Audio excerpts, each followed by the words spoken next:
أعوذ بالله من الشيطان الرجيم. بسم الله الرحمن الرحيم. الحمد لله الذي أنزل على عبده الكتاب فلم يجعل له عوجا قيما لينذر بأسا شديدا من لدنه ويبشر المؤمنين الذين يعملون الصالحات أن لهم أجرا حسنا ماكثين فيه أبدا وينذر الذين قالوا اتخذ الله ولدا ما لهم به من علم ولا لآبائهم كبرت كلمة تخرج من أفواههم إن يقولون إلا كذبا فلعلك باخع نفسك على آثارهم إن لم يؤمنوا بهذا الحديث أسفا إنا جعلنا ما على الأرض زينة لها لنبلوهم أيهم أحسن عملا وإنا لجاعلون ما عليها صعيدا جرزا أما حسبت أن أصحاب الكهف والرقيم كانوا من آياتنا عجبا إذ أبى الفتية إلى الكهف فقالوا ربنا آتنا من لدنك رحمة وهيئ لنا من أمرنا رشدا فضربنا على آذانهم في الكهف سنين عددا ثم بعثناهم لنعلم أي الحزبين أحصى لما لبثوا أمدا نحن نقص عليك نبأهم بالحق إنهم فتية آمنوا بربهم وزدناهم هدى وربطنا على قلوبهم إذ قاموا فقالوا ربنا رب السماوات والأرض لن ندعو من دونه إلها لقد قلنا إذا شططا هؤلاء قوم اتخذوا من دونه آلهة لولا يأتون عليهم بسلطان مبين فمن أظلم ممن افترى على الله كذبا واعتزلتموهم وما يعبدون إلا الله فأبوا إلى الكهف ينشر لكم ربكم من رحمته ويهيئ لكم من أمركم مرفقا وترى الشمس إذا طلعت تزاور عن كهفهم ذات اليمين وإذا غربت تقرضهم ذات الشمال وهم في فتوة منه ذلك من آيات الله من يهد الله فهو المهتد ومن يضلل فلن تجد لهم وليا مرشدا وتحسبهم أيقاظا وهم رقود ونقلبهم ذات اليمين وذات الشمال فقلبهم باسط ذراعيه بالوصيد لو اطلعت عليهم لوليت منهم فرارا ولملئت منهم رعبا وكذلك بعثناهم ليتساءلوا بينهم قال قائل منهم كم لبثتم قالوا لبثنا يوما أو بعض يوم قالوا ربكم أعلم بما لبثتم فبعثوا أحدكم بفريقكم هذه إلى المدينة فلينظر أيها أزكى طعاما فليأتكم برزق منهم فليتلطف ولا يشعرن بكم أحدا إنهم إن يظهروا عليكم يرجموكم أو يعيدوكم في ملتهم ولن تفلحوا إذا أبدا وكذلك أعثرنا عليهم ليعلموا أن وعد الله حق وأن الساعة لا ريب فيها إذ يتنازعون بينهم أمرهم فقالوا ابنوا عليهم بنيانا ربهم أعلم بهم قال الذين غلبوا على أمرهم لنتخذن عليهم مسجدا سيقولون ثلاثة رابعهم كلبهم ويقولون خمسة سادسهم كلبهم رجما بالغيب ويقولون سبعة مثامنهم كلبهم قل ربي أعلم بعدتهم ما يعلمهم إلا قليل فلا تمار فيهم إلا مراء ظاهرا ولا تستفت فيهم منهم أحدا ولا تقولن لشيء إني فاعل ذلك غدا إلا أن يشاء الله واذكر ربك إذا نسيت فقل عسى أن يهديني ربي لأقرب من هذا رشدا ولبثوا في كهفهم 300 سنين فازدادوا 9 قل الله أعلم بما لبثوا له غيب السماوات والأرض أبصر به وأسمع ما لهم من دونه من ولي ولا يشرك في حكمه أحدا واتل ما أوحي إليك من كتاب ربك لا مبدل لكلماته ولن تجد من دونه ملتحدا واصبر نفسك مع الذين يدعون ربهم بالغداة والعشي يريدون وجهه ولا تعد عيناك عنهم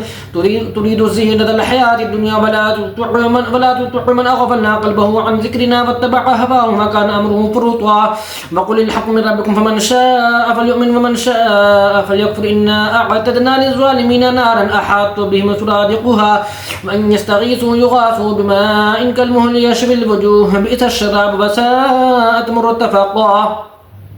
إن الذين آمنوا وعملوا الصالحات إنا لا نضيع أجر من أحسن عملا أولئك لهم جنات عدن تجري من تحتهم الأنهار يحلون فيها من أساور من ذهب ويلبسون ثيابا خضرا من سندس واستبرق متكئين فيها على الأرائك نعم الثواب وحسنت مرتفقا واضرب لهم مثل الرجلين جعلنا إن الذين مرتفقا إن الذين آمنوا وعملوا الصالحات إنا لا نضيع أجر من أحسن عملا أولئك لهم جنات عدن تجري من تحتهم الأنهار يحلون فيها من أساور من ذهب ويلبسون ثيابا خضرا من سندس واستبرق متكئين فيها على الأرائك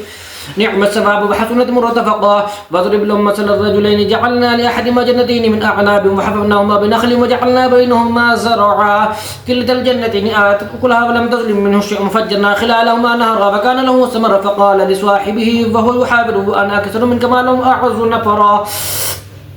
ودخل جنته وهو ظالم لنفسه قال ما أظن أن تبيد هذه أبدا وما أظن الساعة قائمة ولئن رددت إلى ربي لأجدن خيرا منها منقلبا قال له صاحبه وهو يحاوره أكفرت بالذي خلقك من تراب ثم من نطفة ثم سواك رجلا لكنه الله ربي ولا أشرك بربي أحدا ولولا إذ دخلت جنتك قلت ما شاء الله لا قوة إلا بالله إن ترني أنا أقل منك مالا وولدا فعسى ربي أن يؤتيني خيرا من جنتك فيرسل عليها حسبانا من السماء فتصبح صعيدا زلقا أو يصبح ماؤها غورا فلن تستطيع له طلبا وأحيط بثمره فأصبح يقلب كفيه على ما أنفق فيها وهي خافضة على عروشها ويقول يا ليتني لم أشرك بربي أحدا ولم تكن له فئة ينصرونه من دون الله وما كان منتصرا هنالك الولاية لله الحق وخير ثوابا وخير عقبا واضرب لهم مثل الحياة الدنيا كماء إن أنزلناه من السماء فاختلط به نبات الأرض فأصبح هشيما وتذروه الرياح وكان الله على كل شيء مقتدرا المال والبنون زينة الحياة الدنيا والباقيات الصالحات خير عند ربك ثوابا وخير أملا ويوم نسير الجبال وترى الأرض بارزة وحشرناهم فلم نغادر منهم أحدا وعرضوا على ربك صفا لقد جئتمونا كما خلقناكم أول مرة بل زعمتم أن لن نجعل لكم موعدا وقال موسى لفتاه لا أبرح حتى أبلغ مجمع البحرين أو أمضي حقبا فلما بلغ مجمع بينهما نسيا حوتهما فاتخذ سبيلهم في البحر سربا فلما جاوزا قال لفتاه آتنا غداءنا لقد لقينا من سفرنا هذا نصبا قال أرأيت إذا بينا إلى الصخرة فإني نسيت الحوت فما أنسانيه إلا الشيطان أن أذكر فاتخذ سبيلهم في البحر عجبا ووضع الكتاب فترى المجرمين مشفقين مما فيه يقولون يا ويلتنا ما لهذا الكتاب لا يغادر صغيرة ولا كبيرة إلا أحصاها ووجدوا ما عملوا حاضرا ولا يظلم ربك أحدا وإذ قلنا للملائكة اسجدوا لآدم فسجدوا إلا إبليس كان من الجن ففتق عن أمر ربه أفتتخذونه وذريته أولياء من دوني وهم لكم عدو بئس للظالمين بدلا ما أشهدتم خلق السماوات والأرض ولا خلق أنفسهم وما كنتم متخذ المضلين عضدا ويوم يقول نادوا شركائي الذين زعمتم فدعوهم فلم يستجيبوا لهم وجعلنا بينهم موبقا ورأى المجرمون النار فظنوا أنهم واقعوها ولم يجدوا عنها مصرفا ولقد صرفنا في هذا القرآن للناس من كل مثل وكان الإنسان أكثر شيء جدلا وما منع الناس أن يؤمنوا إذ جاءهم الهدى فاستغفروا ربهم إلا أن تأتيهم سنة الأولين أو يأتيهم العذاب قبلا وما نرسل المرسلين إلا مبشرين ومنذرين ويجادل الذين كفروا بالباطل ليدحضوا به الحق واتخذوا آياتي وما أنذروا هزوا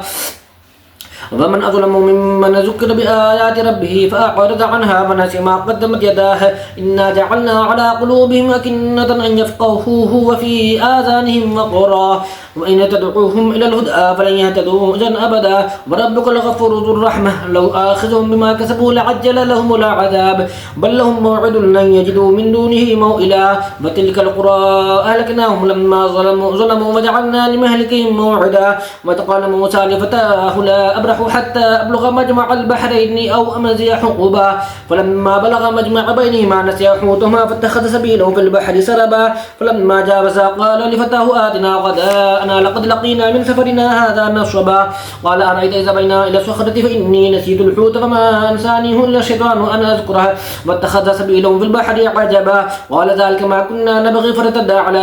آثارهما قصصا فوجدا عبدا من عبادنا آتيناه رحمة من عندنا وعلمناه من لدنا علما قال له موسى هل أتبعك على أن تعلمني مما علمت رشدا قال إنك لن تستطيع معي صبرا وكيف تصبر على ما لم تحط به خبرا قال ستجدني إن شاء الله صابرا ولا أعصي لك أمرا قال فإن اتبعتني فلا تسألني عن شيء حتى أحدث لك منه ذكرا فانطلقا حتى إذا ركبا في السفينة خرقها قال خرقتها لتغرق أهلها لقد جئت شيئا إمرا قال ألم أقل إنك لن تستطيع معي صبرا قال لا تؤاخذني بما نسيت فلا ترهقني من أمري عسرا فانطلقا حتى إذا لقيا غلاما فقتله قال أقتلت نفسا زكية بغير نفس لقد جئت شيئا نكرا قال ألم ألم أقل لك إنك لن تستطيع معي صبرا. قال إن سألتك عن شيء بعدها فلا تصاحبني قد بلغت من لدني عذرا. فانطلقا حتى إذا أتيا أهل قرية استطعما أهلها فأبوا أن يضيفوهما فوجدا فيها جدارا يريد أن ينقض فأقامه. قال لو شئت لاتخذت عليه أجرا. قال هذا فراق بيني وبينك سأنبئك بتأويل ما لم تستطع عليه صبرا. أما السفينة فكانت لمساكين يعملون في البحر فأردت أن أعيبها وكان وراءهم ملك يأخذ كل سفينة غصبا. وأما الغلام فكان أبواه مؤمنين فخشينا أن يرهقهما طغيانا وكفرا فأردنا أن يبدلهما ربهما خيرا منه زكاة وأقرب رحما. وأما الجدار فكان لغلامين يتيمين في المدينة وكان تحته كنز لهما وكان أبوهما صالحا فأراد ربك أن يبلغا أشدهما فاستخرجا كنزهما رحمة من ربك وما فعلته عن أمري ذلك تأويل ما لم تستطيع عليه صبرا. يسألونك عن ذي القرنين قل سأتلو عليكم منه ذكرا. إنا مكنا له في الأرض فآتيناه من كل شيء سببا فأتبع سببا حتى إذا بلغ مغرب الشمس وجدها تغرب في عين حمية ووجد عندها قوما. قلنا يا ذا القرنين إما أن تعذب وإما أن تتخذ فيهم حسنا. قال أما من ظلم فسوف نعذبه ثم يرد إلى ربه فيعذبه عذابا نكرا. وأما من آمن وعمل صالحا فله جزاء الحسنى وسنقول له من أمرنا يسرا. ثم أتبع سببا حتى إذا بلغ بين السدين وجد من دونهما قوما لا يكادون يفقهون قولا. قالوا يا ذا القرنين إن يأجوج ومأجوج مفسدون في الأرض فهل نجعل لك خرجا على أن تجعل بيننا وبينهم سدا. قال ما مكني فيه ربي خير فأعينوني بقوة أجعل بينكم وبينهم ردما. آتوني زبر الحديد حتى إذا سابا بين الصدفين قال نفخوا حتى إذا جعله نارا قال آتوني أفرغ عليه قطرا. فما استطاعوا أن يزهدوه وما استطاعوا له نقبا. قال هذا رحمة من ربي فإذا جاء بعد ربي جعله دكا فكان بعد ربي حقا. وتركنا بعدهم يومئذ يموت في بعد ونفخ في الصور فجمعناهم جماعا. وعرضنا جهنم يومئذ للكافرين عرضا الذين كانت أعينهم في غطاء عن ذكري وكانوا لا يستطيعون سمعا.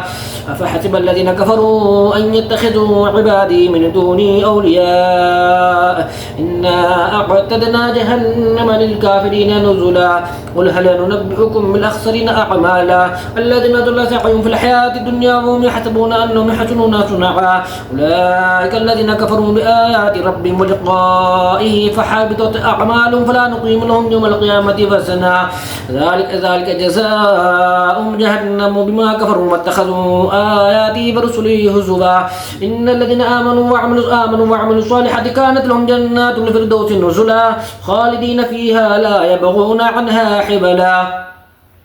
قل لو كان البحر مدادا لكلمات ربي لنفذ البحر قبل أن تنفذ كلمات ربي ولو جئنا بمثله مددا. قل إنما أنا بشر مثلكم يوحى إلي أنما إلهكم إله واحد فمن كان يرجو لقاء ربه فليعمل عملا صالحا ولا يشرك بعبادة ربه أحدا. بسم الله الرحمن الرحيم. الرحمن علم القرآن خلق الإنسان علمه البيان. الشمس والقمر بحسبان والنجم والشجر يسجدان والسماء رفعها ووضع الميزان ألا تطغوا في الميزان وأقيموا الوزن بالقسط ولا تخسروا الميزان. والأرض وضعها للأنام فيها فاكهة والنخل ذات الأكمام والحب ذو العصف والريحان فبأي آلاء ربكما تكذبان. خلق الإنسان من صلصال كالفخار وخلق الجان من مارج من نار فبأي آلاء ربكما تكذبان. رب المشرقين ورب المغربين فبأي آلاء ربكما تكذبان. فبأي آلاء ربكما تكذبان. مرج البحرين يلتقيان بينهما برزخ لا يبغيان فبأي آلاء ربكما تكذبان يخرج منهما اللؤلؤ والمرجان فبأي آلاء ربكما تكذبان وله الجوار المنشآت في البحر كالأعلام فبأي آلاء ربكما تكذبان كل من عليها فان ويبقى وجه ربك ذو الجلال والإكرام فبأي آلاء ربكما تكذبان يسأله من في السماوات والأرض كل يوم هو في شأن فبأي آلاء ربكما تكذبان سنفرغ لكم أيها الثقلان فبأي آلاء ربكما تكذبان يا معشر الجن والإنس إن استطعتم أن تنفذوا من أقطار السماوات والأرض فانفذوا لا تنفذون إلا بسلطان فبأي آلاء ربكما تكذبان يرسل عليكما شواظ من نار ونحاس فلا تنتصران فبأي آلاء ربكما تكذبان فإذا انشقت السماء فكانت وردة كالدهان فبأي آلاء ربكما تكذبان فيومئذ لا يسأل عن ذنبه إنس ولا جان فبأي آلاء ربكما تكذبان يعرف المجرمون بسيماهم فيؤخذ بالنواصي والأقدام فبأي آلاء ربكما تكذبان هذه جهنم التي يكذب بها المجرمون يطوفون بينها وبين حميم آن فبأي آلاء ربكما تكذبان ولمن خاف مقام ربه جنتان فبأي آلاء ربكما تكذبان ذواتا أفنان فبأي آلاء ربكما تكذبان فيهما عينان تجريان فبأي آلاء ربكما تكذبان فيهما من كل فاكهة زوجان فبأي آلاء ربكما تكذبان متكئين على فرش بطائنها من استبرق وجنى الجنتين دان فبأي آلاء ربكما تكذبان فيهن قاصرات الطرف لم يطمسهن إنس قبلهم ولا جان فبأي آلاء ربكما تكذبان كأنهن الياقوت والمرجان فبأي آلاء ربكما تكذبان هل جزاء الإحسان إلا الإحسان فبأي آلاء ربكما تكذبان ومن دونهما جنتان فبأي آلاء ربكما تكذبان مدهامتان فبأي آلاء ربكما تكذبان فيهما عينان نضاختان فبأي آلاء ربكما تكذبان فيهما فاكهة ونخل ورمان فبأي آلاء ربكما تكذبان فيهن خيرات حسان فبأي آلاء ربكما تكذبان حور مقصورات في الخيام فبأي آلاء ربكما تكذبان لم يطمسهن إنس قبلهم ولا جان فبأي آلاء ربكما تكذبان متكئين على رفرف خضر وعبقري حسان فبأي آلاء ربكما تكذبان تبارك اسم ربك ذي الجلال والإكرام صدق الله العظيم.